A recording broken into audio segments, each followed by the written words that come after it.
Desde Panamá hasta México. Sígale el pulso a la información mesoamericana desde la visión de los movimientos sociales. Informativo Voces Nuestras, una producción de la Asociación Voces Nuestras.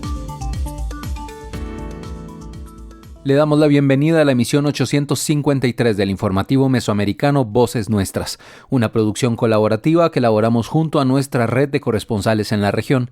Desde el Centro de Comunicación Voces Nuestras, le saluda Joaquín Tapia Arenas, hoy con la penúltima emisión de este 2024, año que por lo demás nos sigue poniendo de testigos del genocidio contra el pueblo palestino y unos niveles de impunidad alarmantes a escala global, mientras en Mesoamérica siguen las tensiones con los autoritarios de turno, uno disfrazado de millennial como Nayib Bukele en El Salvador, otro de boomer neoliberal como Rodrigo Chávez en Costa Rica, u otros de izquierda nada coherente como el régimen Ortega Murillo, que ya está pretendiendo convertirse en dinastía.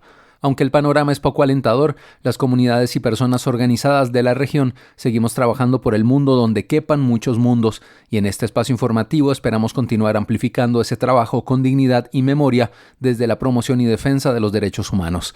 De inmediato les compartimos los titulares para esta semana.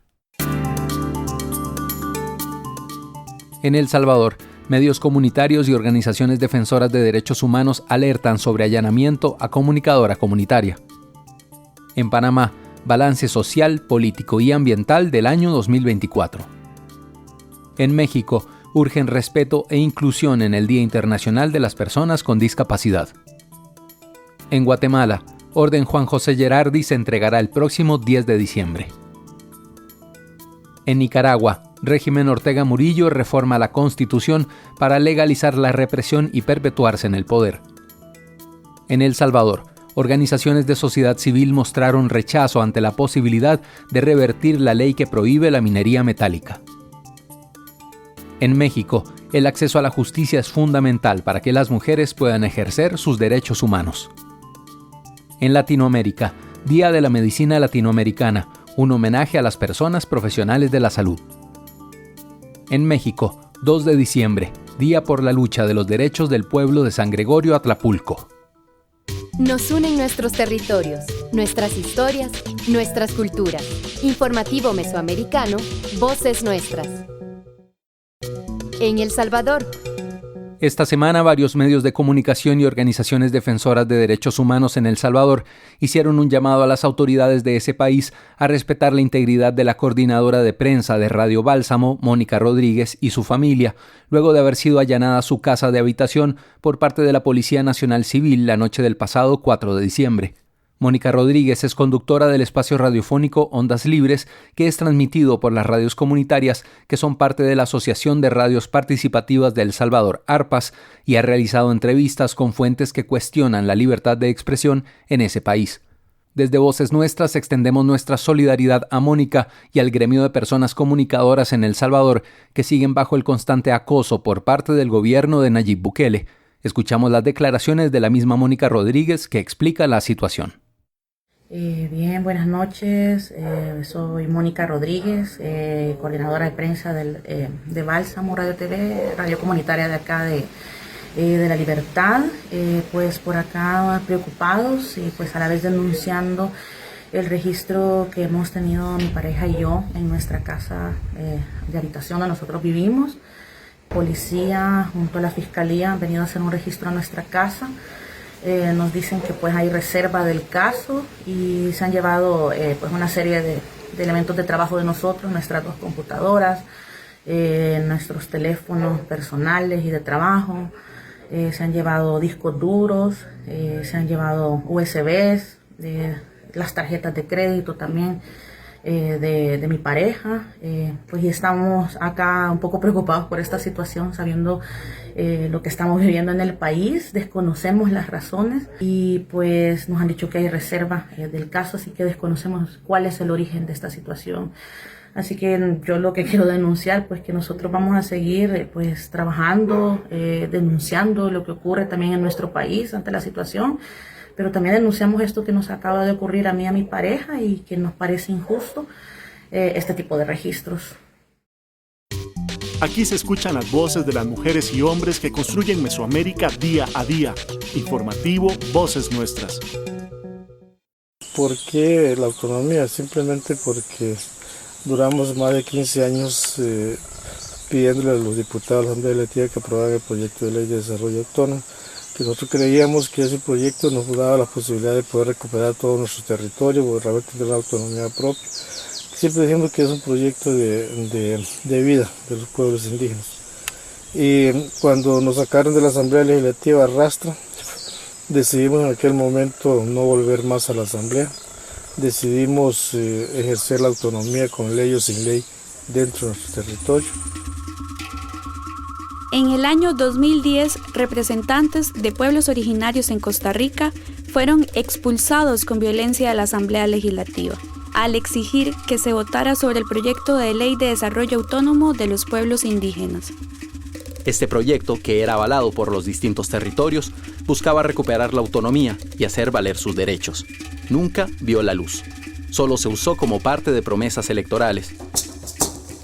Justicia para Sergio, Jerry y los pueblos originarios. Esta fue una producción de la Coordinadora de Lucha Sur-Sur, Voces Nuestras y esta emisora. En Panamá. En 2024, Panamá vivió varios eventos significativos, entre ellos las elecciones presidenciales de mayo y el rechazo del pueblo panameño al extractivismo minero, aunque la empresa minera Panamá sigue operando con el respaldo del gobierno, a pesar de un fallo de inconstitucionalidad. Además, organizaciones de mujeres siguen exigiendo políticas públicas efectivas para erradicar la discriminación y violencia de género, para contar con protección real en el ámbito laboral, familiar y social. Pasamos a la nota de Dania Batista Guevara desde Radio Temblor Internacional. Se va el año 2024 y varios hechos importantes ocurrieron en Panamá. Entre esos, las elecciones presidenciales de mayo pasado, en las que salió electo el actual presidente José Raúl Mulino, quien se presentó como alguien diferente prometiendo bonanza económica, sobre todo entre los sectores populares, pero que pronto desencantó con su estilo autoritario y despótico. Por otro lado, el tema del extractivismo minero, del cual el pueblo panameño habló claro y firme al rechazarlo en las calles en octubre y noviembre de 2023, y que, a pesar del fallo de inconstitucionalidad de la Corte Suprema de Justicia, la empresa minera Panamá sigue operando en suelo panameño en complicidad con el gobierno. En esa misma línea de la problemática ambiental, los efectos del cambio climático se hacen sentir cada vez más fuerte.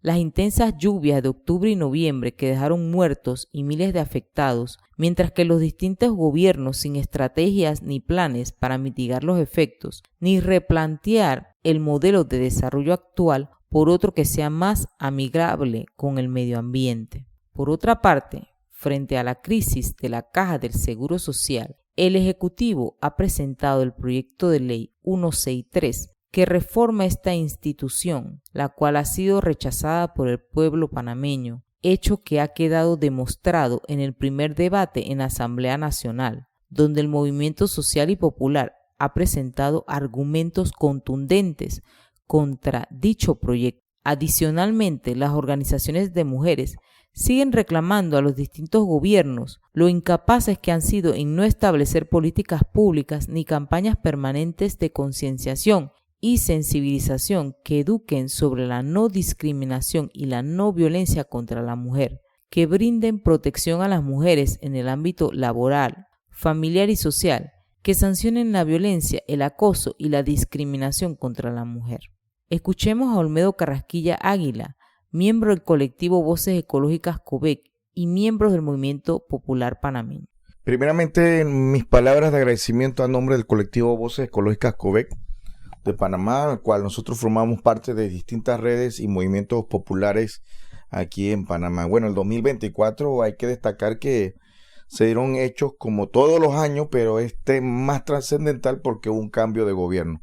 El 5 de mayo marcó pues la asunción de José Raúl Mulino como nuevo presidente, en el cual mantiene todavía los distintos periodos gubernamentales bajo un corte neoliberal y bueno, bajo el dominio del sector empresarial o de poder político económico en Panamá. ¿Esto qué quiere decir? Que todavía se mantienen las medidas antipopulares o neoliberales que van en detrimento de una mejor calidad de vida para todos los panameños, y que esto se puede interpretar en la déficit que se vive en el sector de salud, en el sector de educación, en el sector de seguridad social, en el sector de trabajadores, con un aumento del desempleo.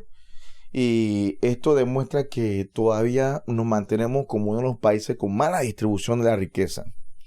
A pesar de eso, también hay que destacar que aún quedan las secuelas pues de la falta de confianza debido al aumento de la corrupción, la falta de transparencia, bueno, que en los panameños ha generado pues en los distintos periodos gubernamentales esa desconfianza. Es por esta razón que ya se anuncian con tambores de que el gobierno en el próximo año 2025 nuevamente va a retomar el tema de la minería, cuando sabemos que en octubre del 2023 y noviembre el pueblo panameño en las calles decidió no darle la luz verde a la minería. ¿Por qué? Porque es un país con una mayor riqueza de biodiversidad y prácticamente la minería en la crisis que estamos viviendo ambiental no ayuda a mitigar.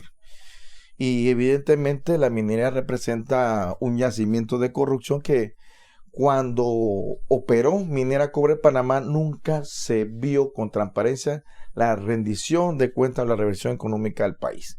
Así que en el 2024 se dio también la presentación del proyecto de ley para la reforma a la institución de la Caja de Seguro Social, el aumento del femicidio, el aumento del tránsito de migrantes debido a la asunción de Donald Trump ahora en su poder en Estados Unidos, que va a cerrar las puertas, y esto ha aumentado más el tránsito. Por supuesto, los desastres naturales producto del aumento del cambio climático, en el cual no se vislumbra justicia en ninguna de las cumbres internacionales. Así que tenemos un reto grande los panameños y panameñas, pues, de hacer una lucha para defender la vida y buscar otros modelos de vida que nos lleven a un trato más justo, más solidario, más ecológico. Desde Panamá, soy Dania Betsy Batista Guevara, Radio Temblor Internacional, para el informativo Voces Nuestras. En México. En el primer recorrido del Día Internacional de las Personas con Discapacidad, colectivos y organizaciones del municipio de Cuetzalan, Puebla, en México, solicitan inclusión y respeto. Pasamos al detalle con Maribel Vázquez desde Radio Sinaca. Amigas y amigos que sintonizan el espacio informativo Voces Nuestras, compartimos con ustedes la siguiente información. En el municipio de Cuetzalan del Progreso se realizó el primer recorrido en el Día Internacional de las Personas con Discapacidad el pasado 3 de diciembre, donde organizaciones, personas con discapacidad, familiares, cuidadoras y cuidadores acompañaron a este recorrido que busca espacios de respeto, de inclusión y sensibilización para mejorar la calidad de vida de esta población que integran jóvenes, personas adultas y la niñez. Buenas tardes a todos, bienvenidos a este recorrido por el Día Internacional de las Personas con Discapacidad. Definitivamente hacer esto es un gran logro, no solamente para nosotros como miembros del colectivo Timosen-Palehuisque, sino para todos los que hoy nos acompañan. El Día Internacional de las Personas con Discapacidad se conmemora justamente hoy, el 3 de diciembre. El propósito es visibilizar la discapacidad con un enfoque humanista y de derechos, para concientizar a la población de nuestro municipio de Cuetzalan del Progreso a construir de manera comunitaria y colaborativa para la sociedad inclusiva que permita a todas las personas con y sin discapacidad participar dignamente y con plenitud. La Organización Mundial de Salud denomina la discapacidad como cualquier restricción e impedimento de la capacidad de realizar una actividad en la forma o dentro del margen que se considera normal para el ser humano. La discapacidad se caracteriza por limitaciones para el desempeño de una actividad rutinaria, considerada regular, las cuales pueden ser temporales y permanentes. Pueden ser por nacimiento, por enfermedad, por un accidente y por supuesto por la edad avanzada. Nos dijeron, va a llover, tenemos la cuestión del ornato de Navidad, pero no son obstáculos para una persona con discapacidad. Hay obstáculos más grandes como la ignominia, hay obstáculos más grandes como la ignorancia. Esto no nos iba a detener, ni la lluvia nos iba a detener, porque siempre estamos luchando por algo, y esto es una lucha justa para todas las personas. Hoy me siento muy contento. Yo soy cuidador y papá de un niño con autismo, y cuando nos dieron el diagnóstico nos sentimos totalmente solos. Ahora no estamos solos, ahora estamos acompañados por todos ustedes, y eso nos abraza, eso nos da fortaleza. Agradecer mucho a las organizaciones que nos apoyaron y nos siguen apoyando. Gracias por ese espacio, por ese compromiso, porque, híjoles, en ocasiones sentíamos como que no íbamos a lograr el objetivo, pero cuando mandamos un mensaje a la red de WhatsApp, rápido, todas las relaciones se mostraron empáticas y actuaron con una verdad sorprendente de respuesta, y eso nos llena mucho de orgullo. Gracias a todas las organizaciones. Posteriormente se agregó la sociedad, ¿sí? Se agregaron amigos, se agregaron personas preocupadas por esta situación, y hoy en día aquí tenemos el resultado. Sé que esto va a crecer. La campaña Piensa Inclusivo la estamos buscando que crezca más y más, no solo en redes sociales, sino también en el quehacer diario, de nuestro municipio, de nuestra sociedad. Decíamos, vamos a marchar, sí, pero hay que marchar junto con la sociedad. Sin el pueblo no podemos lograr nada. El colectivo Timosempalehuisque, quien encabezó este evento, realizó la solicitud de condiciones para mejorar la situación de las personas que cuentan con alguna discapacidad. Me voy a permitir leer un pliego, digámoslo, petitorio, una solicitud de varios puntos que obviamente serán cumplidos en el mediano y largo plazo. No es fácil, no es sencillo. La creación de un centro de atención múltiple CAM para que todas las personas con discapacidad puedan ser socialmente útiles. Facilitar la movilidad en las diferentes calles y comunidades del municipio. Tener más personal en la VR. Promover una verdadera inclusión de personas con discapacidades en los diferentes ámbitos sociales a través de campañas de concientización constante como la que estamos iniciando con el Piensa Inclusivo. Garantizar el transporte para clínicas y hospitales de especialidades. En ocasiones pasan meses para que nos den una atención. Muchos estamos hoy esperando la Navidad, pero muchos papás y muchas personas están esperando una cita, están esperando un diagnóstico, están esperando un apoyo. La Navidad pasa a segundo plano. Algunas necesidades, algunas situaciones pasan a segundo plano. Primero es la salud y la tranquilidad. Espacios preferentes en actividades socioculturales, cívicas, recreativas del municipio. Si hay eventos, favor de dejar las filas de adelante para las personas con discapacidad.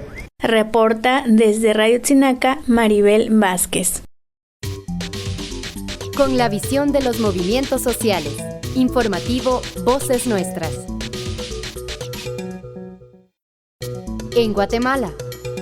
La Orden Monseñor Juan José Gerardi Conedera para los Derechos Humanos se entrega desde el año 2005 y es un reconocimiento a personas que trabajan por la defensa de la vida, derechos políticos, derechos de las mujeres, territorio, memoria, verdad y justicia. Este año se dará también esta orden a las mujeres ixchiles que fueron víctimas, sobrevivientes y testigos de grandes violaciones a los derechos humanos en el periodo 1978 a 1982, que comprende el tiempo en el que el acusado de desaparición forzada, deberes contra la humanidad y genocidio, Manuel Benedicto Lucas García, fue jefe del Estado Mayor del Ejército. El director ejecutivo de la Oficina de los Derechos Humanos del Arzobispado de Guatemala, ODAG, nos acerca a lo que es este reconocimiento y en qué consiste. La nota con el corresponsal Herbert Reyes desde Guatemala.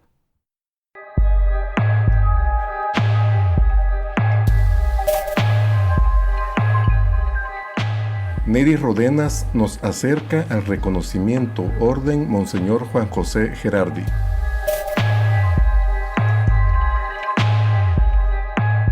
El 10 de diciembre de cada año, con ocasión del Día Internacional de los Derechos Humanos, se ha constituido la Orden Monseñor Juan José Gerardi Conedera a los Derechos Humanos. Es un reconocimiento que consiste en una medalla con la efigie de Monseñor Juan José Gerardi Conedera y que se entrega a aquellas personas o grupos de personas que han trabajado en favor de los derechos humanos por mantener vivo el legado de Monseñor Juan José Gerardi Conedera, o por haber trabajado en favor de la memoria histórica.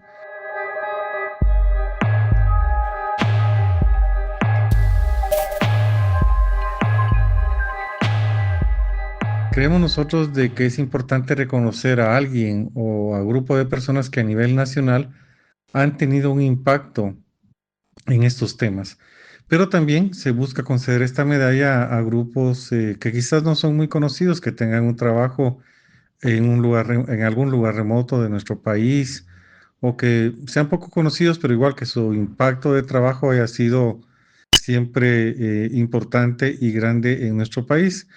Por lo que creemos de que en ese sentido fortalecemos y buscamos que las personas que están trabajando en estos temas puedan hacerlo en una forma muy fuerte. Este año pues se entregará al padre Prudencio Rodríguez, un sacerdote español nacionalizado de Guatemala, que ha trabajado en favor de los más débiles, también el padre Miquel Cortiz en favor de la democracia y las mujeres y chiles.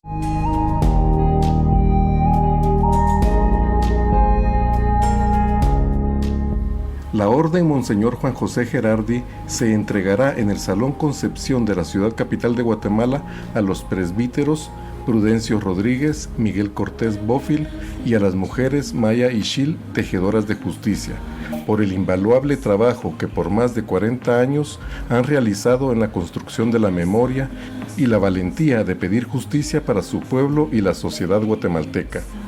Para el informativo mesoamericano Voces Nuestras, reportó desde la ciudad de Guatemala Herbert Reyes.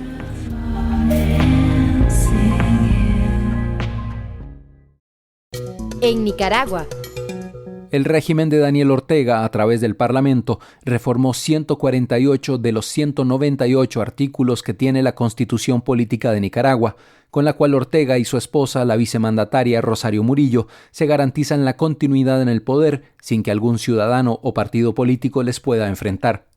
Todos los artículos reformados están encaminados a someter a la ciudadanía al régimen de Ortega.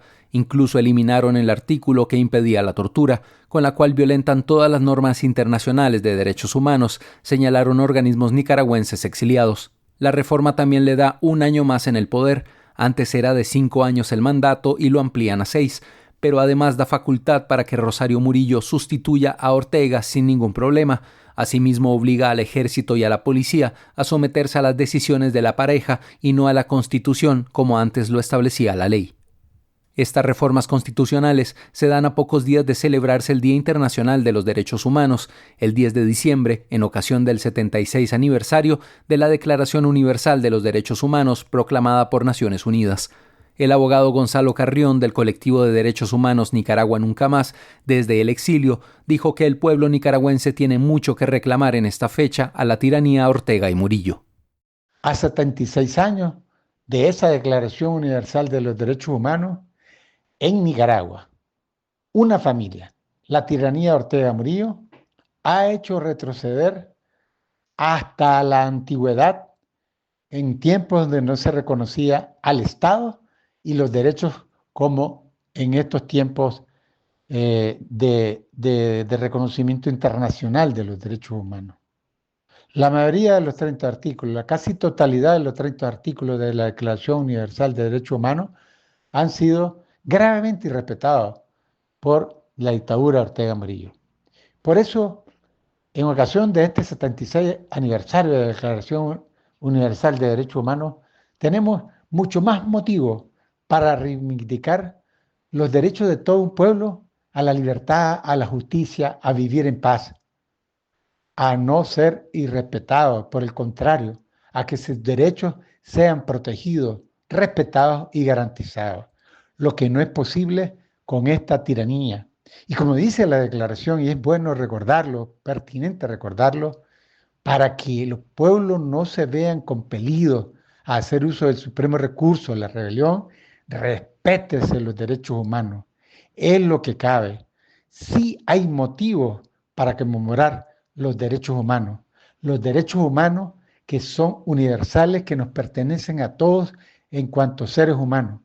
Ninguna persona, ninguna familia, ni por muy poderoso, mucho menos los que alguna vez los que alguna vez fueron electos por el voto popular y que después lo desconocieron y lo respetaron y se convirtieron en una tiranía, ningún funcionario, ni chiquito ni grande, tiene facultad para desconocer los derechos humanos contenidos en la Declaración Universal de Derechos Humanos. En los últimos 6 años, el régimen de Ortega y Murillo desaparecieron a las organizaciones de derechos humanos en Nicaragua. Las pocas que existen resisten desde el exilio. El pueblo tiene derecho a la libertad, a la democracia y a la justicia, el derecho a elegir en libertad al gobierno que los conduzca y no a una tiranía, denunció el activista de derechos humanos Gonzalo Carrión, a quien el gobierno le quitó la nacionalidad y lo despojó de sus bienes en Nicaragua. Nos unen nuestros territorios, nuestras historias, nuestras culturas.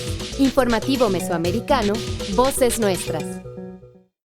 El derecho a la educación es tan importante que se le otorga un objetivo: garantizar el pleno desarrollo de la personalidad humana. El acceso a la educación es un medio indispensable para que las personas en situación de movilidad humana puedan realizar otros derechos humanos. Según los criterios de disponibilidad y accesibilidad, los estados son responsables por garantizar la existencia de programas educativos que sean accesibles para todas las personas. Existen múltiples barreras para que las personas en situación de movilidad humana puedan ejercer este derecho. Entre ellas, la falta de documentos apostillados o registros de nacimiento necesarios para su inscripción, dificultad para presentar requisitos que permitan validar sus años de estudios. Ambas suelen estar relacionadas con que los gobiernos de origen de estas personas son los perpetradores de la violencia y la persecución que los obliga a huir. Garantizar la disponibilidad y acceso a una educación de calidad es obligación de los estados, así como crear espacios para la integración en un sistema educativo libre de violencias. Te invitamos a hacer la diferencia promoviendo y exigiendo políticas públicas que protejan el derecho a la educación de las personas en situación de movilidad humana.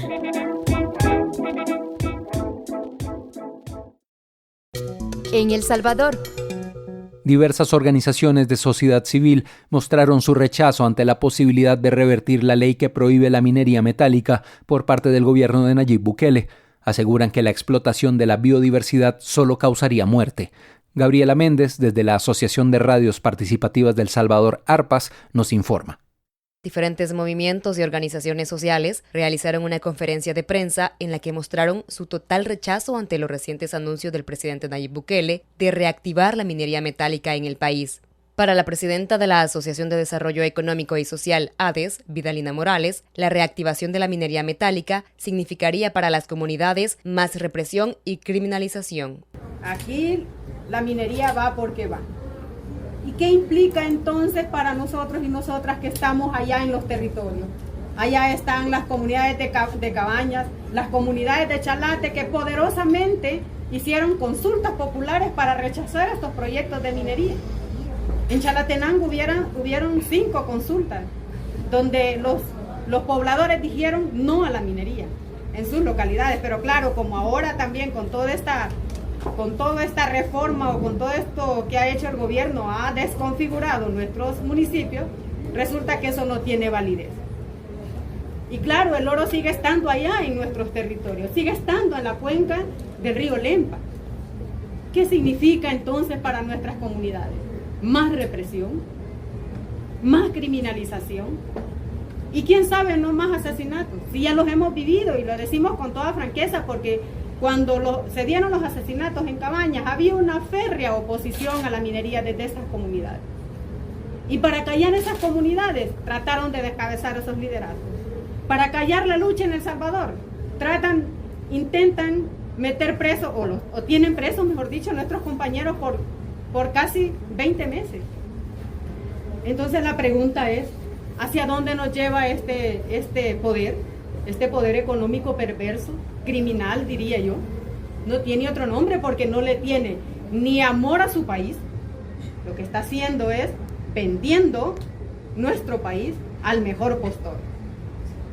O sea, con la con ese anuncio que ha dado con bombo y platillo de que aquí hay oro, de que nosotros caminamos y se nos pega oro en los pies, con ese anuncio que ha dado le está ofreciendo a nuestro país, a las transnacionales, vengan, inviertan. Luis González, de la Mesa frente a la minería metálica en El Salvador, aseguró que la minería verde, como lo planteó Nayib Bukele, no existe, que solo es un concepto publicitario. Esto que se menciona de que, o lo plantea el presidente, de que se va a desarrollar una minería responsable, sustentable, también se habla de minería verde o minería ecológica. Categóricamente decir de que esto no existe, es un mero concepto publicitario. Ya en el 2009 las empresas mineras que querían explotar en El Salvador hablaban de minería verde y se probó de que eso es un método que ya se viene utilizando, el método INCO, que ya tenía 40 años en ese momento, que deja muerte, destrucción, contaminación por cianuro y que no lleva ningún beneficio a las comunidades. En ese sentido, toda minería metálica va a causar un nivel o un impacto en el ambiente o va a generar contaminación. Y cuando se nos señala de que hay minería en Canadá, en Estados Unidos, en Venezuela, en Perú, es cierto, hay minería ahí y también contamina, pero las condicionantes ambientales de esos países son diferentes a las de El Salvador. Cuando nos hablan de minería moderna y que hay países de que desarrollan minería sin problemas, sin impacto, tampoco es cierto. Recientemente en Canadá, que es un país con una larga historia minera, hubo un desastre en la mina Eagle, hubo, digamos, un derrame de su piscina, de su reservorio de colas y dañó ríos, y se habla de un daño de 150 millones que puede ascender a 5.000 millones de dólares en reparación que va a tener que asumir el Estado porque obviamente la empresa no lo va a asumir.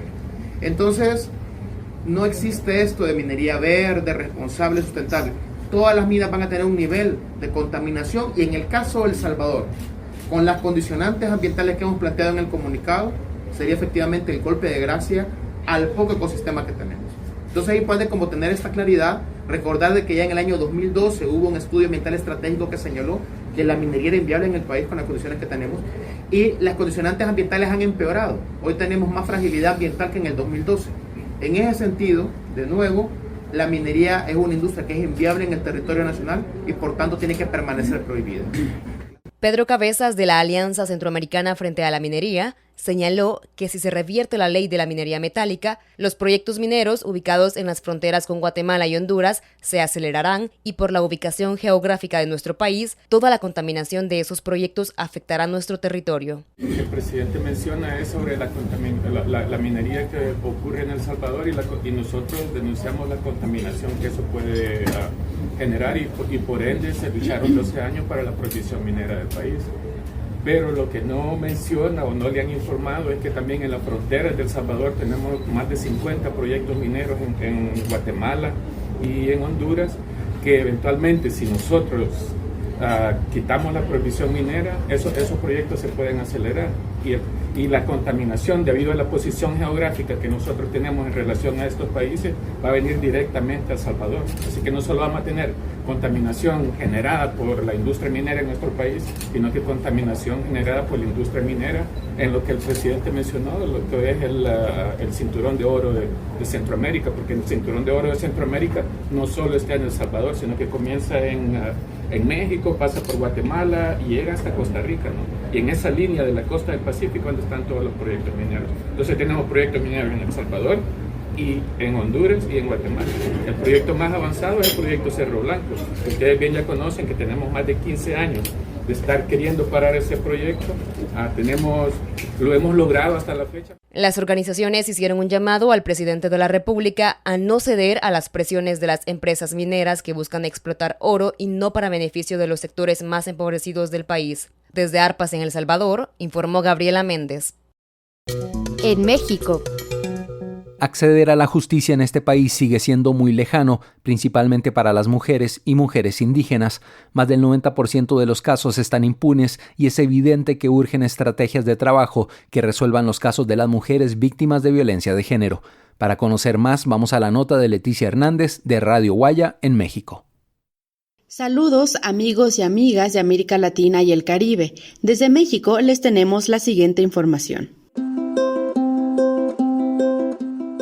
Yo Yo soy Leticia Hernández. También por aquí se encuentra nuestro amigo Santiago para que les salude. Hola, ¿qué tal, Leti? Buen día a todos nuestros amigos. Y pues el día de hoy hablaremos de un derecho acerca de la falta de acceso de la justicia de las mujeres. Ustedes en algún momento lo han escuchado, amigos y amigas, ustedes quienes se encuentran pues trabajando allá en las comunidades a través de la radio, a través del internet, pues ya nos acompañamos en este día. En este programa, como ya lo decía Santiago, queremos enmarcarlo a la falta de acceso a la justicia para las mujeres. Y queremos partir lo que dice en el artículo 2, fracción 2 de la Constitución mexicana, que el Estado está obligado a garantizar el derecho de acceso a la justicia de las mujeres indígenas, en igualdad ante la ley desde la perspectiva intercultural y de género. Sin embargo, la realidad es otra. Las mujeres indígenas encuentran dificultades para acceder a la justicia estatal y federal. Algunas de las complejidades que viven las mujeres es el racismo, la discriminación y obstáculos como la falta de traductores de lenguas indígenas, la corrupción y la impunidad para que los casos avancen. Les compartimos la voz de Lourdes Antonio. Ella es una mujer otomí que nos narra las realidades que enfrentan las mujeres para acceder a la justicia. Nosotros como comunidad o las que vivimos, es muy difícil de que vaya a sus citas como con el psicólogo, porque acá cuando llega a la fiscalía los manda primero al psicólogo. Entonces, para la comunidad desconoce pues la palabra psicólogo. En primera en la comunidad, porque cuando uno lo platica con la familia, pues dice, tienes que estar con él. Hablando del esposo, tienes que estar con él porque pues con él te casaste, con él tienes hijos, entonces tienes que aguantarte. Pero llega un momento de que ya no aguantan o pues casi lo dejan muerta, pues es cuando deciden salir de la casa. Le agradecemos a Lourdes por compartirnos su palabra. Recordamos que este derecho está reconocido en el artículo 17 de la Constitución Política de los Estados Unidos Mexicanos y establece que la impartición de justicia es un servicio gratuito.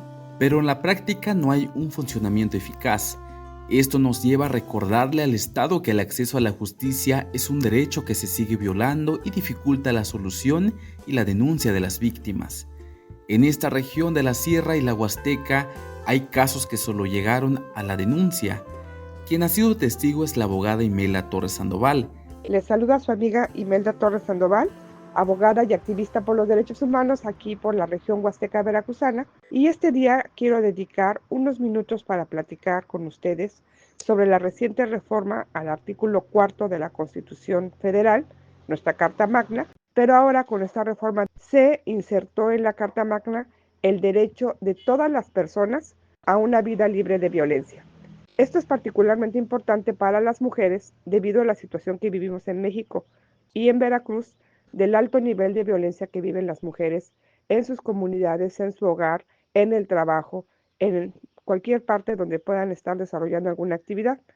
Entonces, pues este es un llamado a todas las instancias de gobierno, tanto federal como estatal, del gobierno de México y del gobierno de Veracruz, para hacer efectiva el derecho de las mujeres a una vida libre de violencia en la parte material, es decir, en la parte donde ellas acuden al Ministerio Público, a la Fiscalía, y que se les otorguen, ¿verdad?, garantías para que se le dé celeridad a su trámite y se apliquen pues las medidas judiciales pertinentes para proteger su vida y la de sus familias. Recordemos que la violencia de género está presente en todas las comunidades, pero es una situación que realmente es preocupante en las comunidades indígenas. La mayoría de las mujeres que están en esta región de la Huasteca Veracruzana son personas que pertenecen a pueblos originarios como los nahuas, los tepehuas, los totonacos, los otomís, incluso los huastecos. Y en las fiscalías pues no se cuenta tampoco con traductores o intérpretes que les puedan facilitar el acceso a la justicia. Ciertamente, cada vez más las mujeres originarias se animan a reconocer y denunciar los tipos de violencia que viven en sus casas, en sus comunidades o en cualquier lugar que han sido víctimas de alguna violencia. Es importante recordar que todas las mujeres tenemos el derecho de acceder a la justicia justa y autónoma, como lo dice la Constitución, y seguir alzando nuestra voz para generar redes y acciones de justicia para todas las mujeres y niñas de nuestra región o de nuestro país. Para el informativo Voces Nuestras, informó Leticia Hernández de Radio Guayacocota, La Voz Campesina en México. En Latinoamérica. Cada 3 de diciembre se celebra el Día de la Medicina Latinoamericana, fecha en la que se rinde homenaje a las personas profesionales de la salud en toda la región y resalta la importancia de la medicina como pilar fundamental para el bienestar de los seres humanos. Esta fecha, 3 de diciembre, tiene un significado especial, ya que coincide con el aniversario del nacimiento de uno de los más grandes exponentes de la medicina en Cuba, el doctor Carlos Juan Finlay Barrés, reconocido por sus investigaciones sobre la fiebre amarilla y su contribución al entendimiento de las enfermedades transmitidas por vectores. La medicina en América Latina enfrenta desafíos únicos, desde la desigualdad en el acceso a servicios de salud hasta el impacto de enfermedades crónicas y emergentes. En este contexto, el Día de la Medicina Latinoamericana se convierte en una oportunidad para reflexionar sobre los logros alcanzados y los retos que aún persisten. También es una ocasión propicia para reconocer el esfuerzo y dedicación de todos aquellos y aquellas que trabajan en el ámbito de la salud, médicos, enfermeras, investigadores y técnicos. Cada uno de ellos y ellas desempeña un papel crucial para la atención y el cuidado de los pacientes, así como en la promoción de la salud y la prevención de enfermedades. Su labor es fundamental para construir sistemas de salud más equitativos y accesibles. Pasamos a la nota de Jorge Quevedo Campo, de Prensa Latina. En el Día de la Medicina Latinoamericana, sanitarios de esta parte del mundo reciben la felicitación por tan noble labor. La fecha incita a la vez a asumir los nuevos desafíos que imponen estos tiempos. Ahora, entre muchos asuntos a atender, están la aparición de nuevas enfermedades y el resurgimiento de otras, así como situaciones epidemiológicas. Para Cuba, la fecha permite el recuento de hitos en el sector, tanto en la isla como en pueblos de otras tierras. Constituye también un momento para tomar nuevos compromisos, como el de mantener altos indicadores en la salud pública, aún en medio de las limitaciones impuestas por el bloqueo económico, comercial y financiero de los Estados Unidos.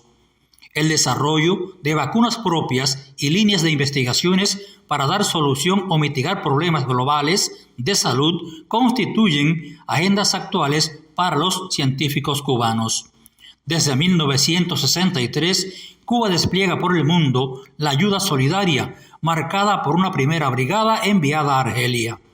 En su área geográfica más cercana, en 1968, nació el Programa Integral de Salud, luego del paso del huracán Mitch por Centroamérica y el George por Haití. También marcó el nacimiento de la Escuela Latinoamericana de Medicina, formadora en 25 años de más de 31,000 médicos de 122 países. El Día de la Medicina Latinoamericana es celebrado cada 3 de diciembre, jornada en la que se conmemora el natalicio del sabio cubano Dr. Carlos Juan Finlay, nacido en Camagüey este día de 1833, y quien descubrió y describió la importancia del vector biológico en la transmisión de enfermedades por agentes biológicos, aplicándola a la fiebre amarilla transmitida por el mosquito Aedes aegypti.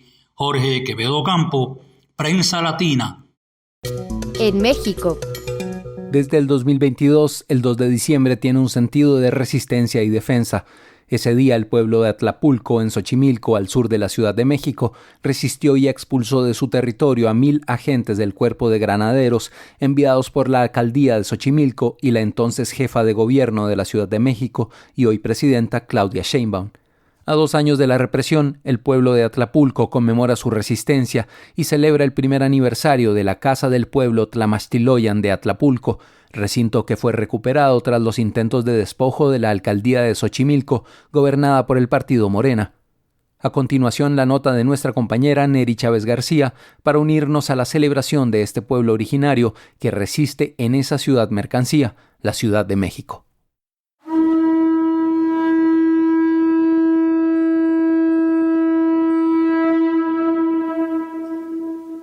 fue una sensación de indignación al actuar de las instituciones estatales locales, al uso que le daban a este espacio. También esto fue validado por la necesidad que hay en el pueblo por espacios comunitarios de cultura, educación y recreativos, por espacios tranquilos de lectura. Desde el 2022, los 2 de diciembre tienen un significado particular y muy importante para el pueblo de Atlapulco y otros pueblos de Xochimilco. Son muchas las cuestiones que conmemorar. Para empezar, fue un 2 de diciembre del 2022 el día en el que el pueblo de Atlapulco resistió a la represión de 1000 granaderos. Sí, ese mismo cuerpo policial que según Morena y la Cuarta Transformación ya no existe. Pues ese día, el 2 de diciembre del 2022, la alcaldía de Xochimilco y el gobierno de la Ciudad de México enviaron a esos 1000 granaderos a reprimir a un grupo de personas conformado principalmente por compañeras adultas mayores que cerraron una calle del crucero de Atlapulco para protestar contra el saqueo del agua de su pueblo. Con piedras, gritos y consignas, los ganaderos fueron expulsados de Atlapulco y como respuesta al ataque, el plantón se extendió y cerró todo el crucero de San Gregorio. Pasaron varios días hasta que el gobierno de la Ciudad de México aceptó negociar. El resultado de esos diálogos fueron una serie de acuerdos y sobre todo compromisos por parte del gobierno de la Ciudad de México. Entre ellas se encontraba el no saqueo del agua y la entrega a la biblioteca comunitaria de Atlapulco.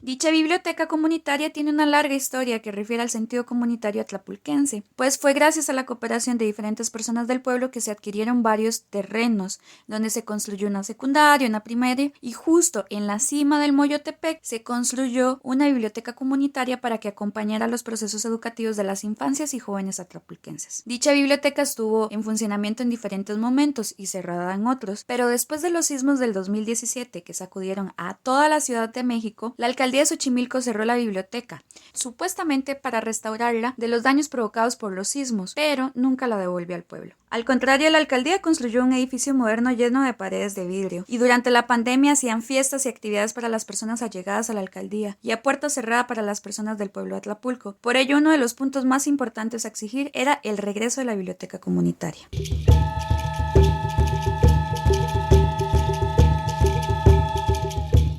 A unas semanas de cumplirse un año a la represión, la biblioteca no había sido entregada. Al contrario, unos días antes de la celebración del Día de Muertos, la Asamblea General Permanente del Pueblo de San Gregorio Atlapulco recibió información sensible. La biblioteca sería transformada en un sitio turístico que la alcaldía de Xochimilco nombró como la Casita de la Ciencia y formaría parte de un corredor turístico que pasaría por diferentes puntos en Xochimilco. Así, la biblioteca estaba reservada para la alcaldía y para turistas, pero no para Atlapulco. Por ello, la Asamblea General Permanente del Pueblo de San Gregorio Atlapulco decidió recuperar la biblioteca y abrió sus puertas al pueblo de Atlapulco y a otros pueblos rebeldes el 2 de diciembre del 2023. A un año de la resistencia contra la represión de los granaderos, la Casa del Pueblo Tlamachtiloyan de Atlapulco abrió sus puertas. Volvamos a escuchar a Citlali Xolalpa, a quien escuchamos al inicio de este reportaje. Ella nos habla sobre el refugio que han construido en lo que hoy es la Casa del Pueblo Tlamachtiloyan de Atlapulco.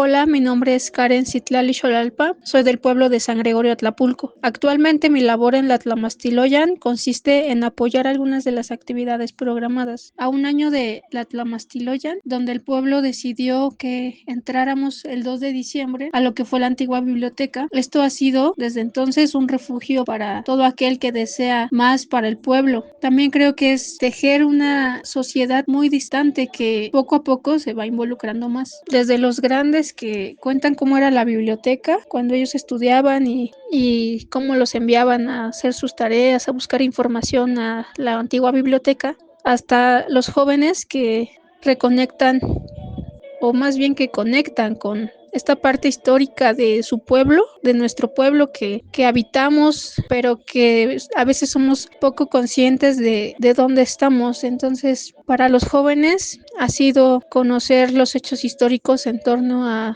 este cerro de Moyotepec y a la zona chinampera, al ejido, a los barrios, a toda la historia que habitamos y que solo ella nos puede guiar, nos puede dar una identidad como pueblo.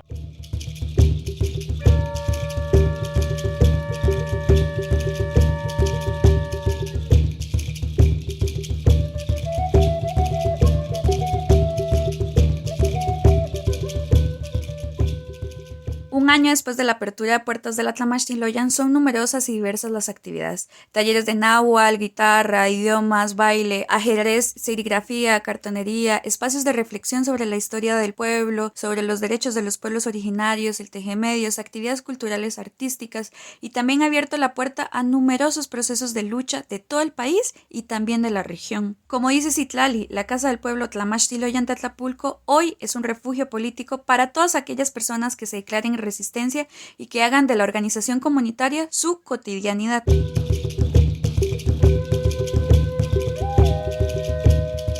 También a un año del inicio de la Tlamachtiloyan, la represión se ha hecho presente. En agosto del 2024, una compañera recibió la notificación de una carpeta de investigación judicial en su contra, interpuesta por la alcaldía de Xochimilco. Ante ello, se convocó a una manifestación el 5 de septiembre de este año, que fue brutalmente reprimida.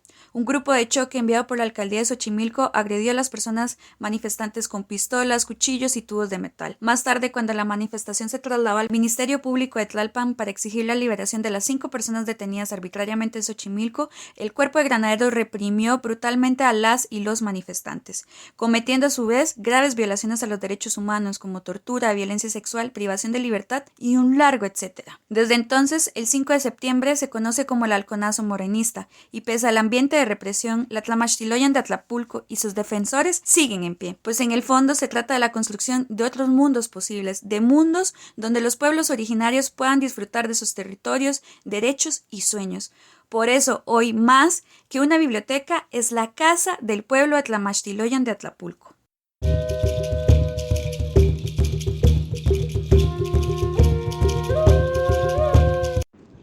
La denominación Casa del Pueblo Tlamachtiloyan de Atlapulco se hizo con la intención de evitar mayores problemas, preguntas, dudas y confusiones con respecto a quiénes son dueños de este espacio.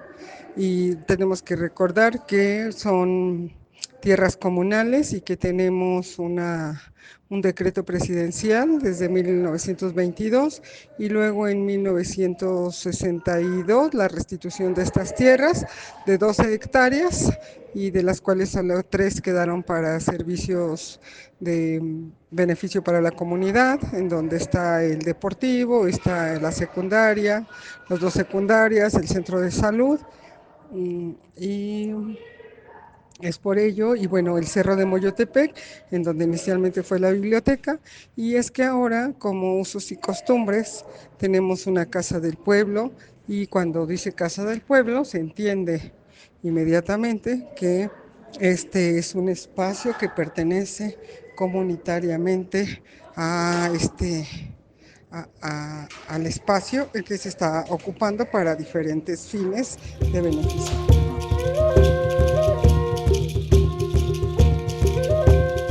La defensa del territorio, de la vida, de los espacios comunitarios y de los pueblos originarios es quizá la única garantía de un futuro digno y lleno de vida. Por ello, para el 2024, el 2 de diciembre ahora es reconocido como el Día por la Lucha de los Derechos del Pueblo de San Gregorio Atlapulco, para que la represión no se repita y la resistencia sea permanente. Ustedes vienen a prometernos la riqueza de los vientos y de la gran estrella con una ingenuidad obscena y tirana, y no saben que los vientos nos guían la vida en todas las estaciones, y que la estrella madre padre es centro y norte en todos nuestros sures ancestrales, y no saben que nosotros, aún en lo que creen ruinas, seguimos leyendo las señales de la tierra, de los animales, de los vientos, del agua, vinculándolos a lo eterno. No saben que somos semillas con los saberes de todos los mundos, de nuestras ancestras y ancestros, y que eso no se mata o desaparece en una persona, que somos montes, trojes, milpas en lo rural y urbano, y que germinamos con toda la fuerza, el amor y la rabia que este tiempo urge. No se olviden que estamos, que somos muchos, que florecemos a pesar de todas las sequías. Alica Santiago. Esta fue una nota de Neri Chávez García para el Informativo Mesoamericano de Voces Nuestras. Con la visión de los movimientos sociales. Informativo Voces Nuestras. Y así llegamos al final de la emisión 853 del informativo mesoamericano Voces Nuestras. Antes de terminar, como todas las semanas, queremos agradecer a nuestra red de corresponsales, así como a las emisoras aliadas y espacios de comunicación alternativa que hacen posible este informativo semanal. En esta emisión les acompañó Joaquín Tapia Arenas. Recuerden seguirnos en Spotify y en nuestras redes sociales, donde nos pueden encontrar como Voces Nuestras. Les recordamos que esta emisión, al igual que emisiones anteriores, las pueden encontrar en nuestro sitio web vocesnuestras.org, donde también tenemos más información y recursos educativos.